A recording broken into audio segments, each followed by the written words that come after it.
Then we have Brock Lesnar versus Cody Rhodes. I'm conflicted on this one, honestly. Part of me is like Cody has to win because it's, he's continuing the story. He's finishing the story. Yep. But then it's also hard for me to imagine Brock Lesnar losing 2 times in a row. But this is the thing too, right? Is like you see this clip of John Cena talk about how great Brock Lesnar is. I think, did you send it to me? I think it was. Yes, I don't remember. But okay. So he's talking about how great he is and like how willing he is to put people over and blah, blah, blah, blah. And I feel like we're kind of seeing a new version of Brock, especially like kind of post Vince sort of. And so, our trained mind makes you assume that Brock would never, there's no way that Brock would ever take 2 losses in a row, especially to the same person, or not in a fair way. Because we could say last time wasn't fair. Cody kind of got one up on him and whatever. But I don't know. I feel like we might be in for a surprise and we might see Brock lose 2 in a row. But I don't know. I have a feeling we're going to see something drastic of a heel turn during this match.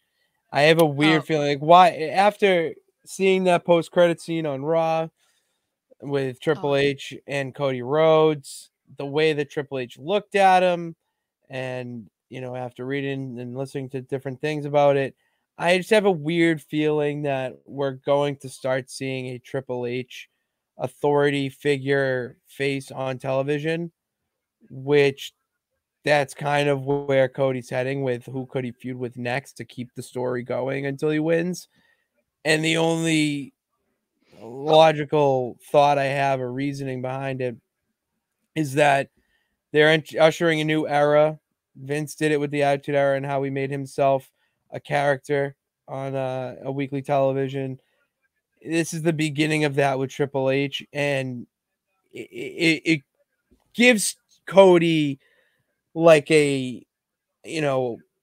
another reason to keep going in a sense. Like it's like more fuel to the fire for the story, basically. Okay, so I think I'm going to say that Cody loses. Because we do know that WWE likes to do things in trilogies. That's why. Yeah, so if that's the case, then yeah, this finishes at Money in the Bank, or this finishes at SummerSlam. Because then also it's like, then you think about the whole injury angle of Cody. So right now we're supposed to believe that he has a broken arm. So if he loses on Saturday, then I would assume that's going to have something to do with Brock injuring him more, which means that he's going to have to try and sell being injured. Because like imagine Cody shows up on Raw with those 2 arm casts, with like the thing that like holds them out, and he's just like, I'm still here.